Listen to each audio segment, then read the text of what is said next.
대통령 별의 순간 대운 찾는 법 75번째 챕터. 워싱턴주에 있는 개인 비서 노릇을 하고 있는 49세의 한 부인의 경우인데, 과거 생에서 그 외향적 재능을 남용했기 때문에 현생에서는 어쩔 수 없이 그 마음가짐을 교정받고 있는 예입니다.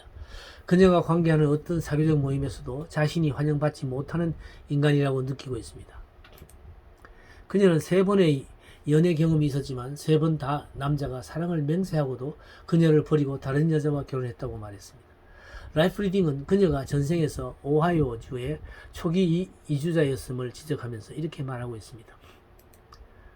그녀는 남을 대할 때 정중하기는 했지만 그것은 자기 자신의 이기적 목적을 위해서였습니다. 그러므로 자기는 만족했지만 많은 사람들을 실망시켰습니다. 이 사람은 현생에서 그녀에게 괴로움을 준 사람들에게 전생에서 그 지배력을 휘둘렀던 것입니다. 남을 발판으로 삼는 것은 언젠가 스스로 그 보상을 해야만 하는 까르마를 지어놓는 일이었습니다.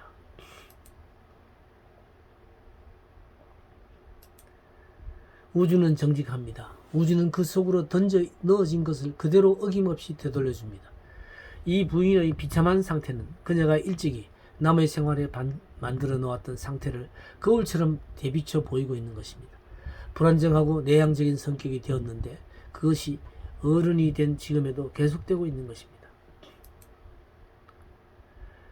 자기가 불필요한 인간이라는 의식과 내향적 성격이 그녀로 하여금 남이 좋아해주는 사람이 되고 남에게 소용이 있는 사람이 되기 위하여 남들을 도와주려는 노력을 하도록 했던 것입니다.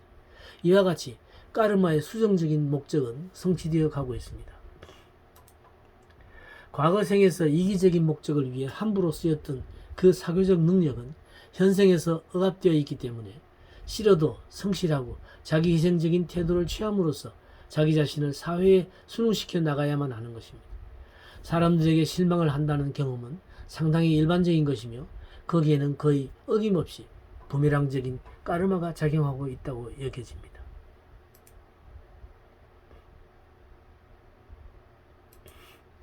이 사람은 남들에게 자주 실망을 해왔습니다.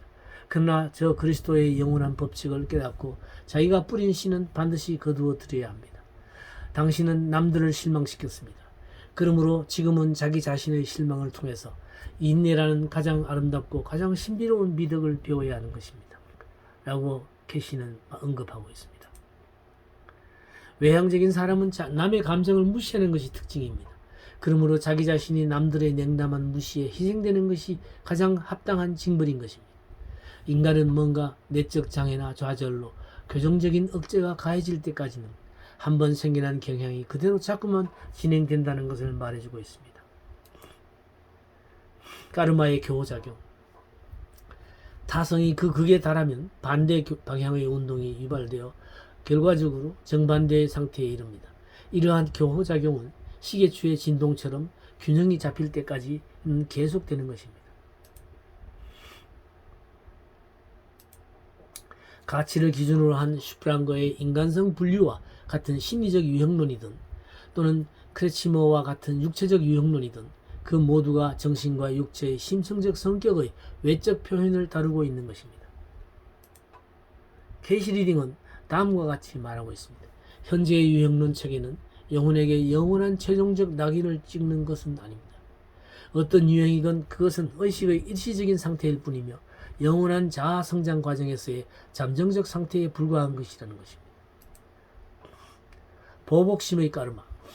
도덕적인 죄, 오만이 갖가지 보기 흉한 불구의 모양으로 육체의 분명한 결과를 나타낸다는 것을 보았습니다. 도덕적 죄가 심각한 심리적 상해로 나타난 경우도 많이 있습니다. 불관용의 죄에서 비롯된 적응 이상입니다.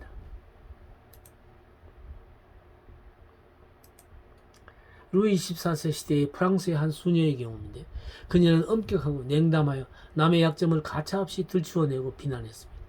성서의 말을 문자 그대로 해석하여 거기에 어긋나는 자를 멸시했습니다. 그런 밴댕이 소요갈 머리에서 시작된 까르마의 결과는 현생에서 먼저 어떤 분비선의 장애로 나타나 그녀의 청춘기에 줄곧 계속되었습니다. 그 질환, 월경과다였습니다. 때문에 그녀는 규칙적으로 학교에 갈 수가 없었고 한 달에 반은 집에서 누워 있어야만 했습니다. 그로 인해 내향적이고 꾸물거리는 성질로 변하고 같은 또래의 친구들과도 차츰 멀어지는 등 그녀의 성격에 모든 면에 영향을 미쳤습니다. 케이시 리딩은 흔히 여러가지 육체의 분비선은 까르마의 작용이 구체화하는 초점이라고 지적하고 있습니다. 그런 기능 장애는 그녀가 남들을 비난하던 사랑이 결여된 심정이 지어놓은 까르마로부터 직접적으로 나온 결과였습니다. 남들에게서 약점을 찾아 비난하던 그런 약점이 그녀 자신의 것이 된 것입니다.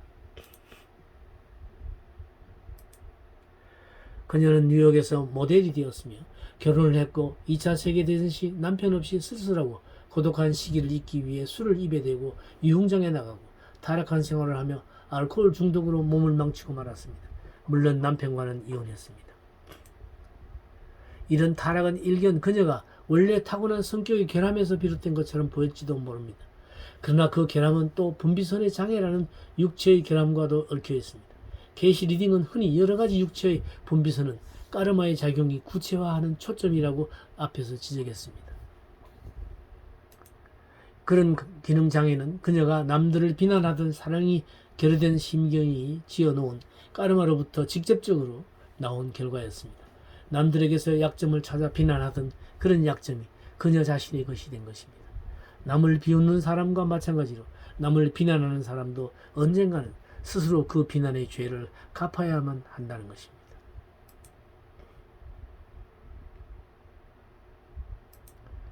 이 별의 순간 찾는 법 강좌는 현재 오프라인으로 서울 동방문화대학원 대학 평생교육원에서 서울 성북동에 있는데요. 진행되고 있는데 매주 토요일 오전 10시부터 오후 1시까지 3시간씩 해서 1년간 강좌로 진행되고 있습니다. 1학기는 3월 4월에 등록을 받고요. 2학기는 8월 9월에 등록을 받습니다. 이 전화번호와 메일로 신청을 하시면 되겠습니다. 관심 있는 많은 분의 참여를 바랍니다.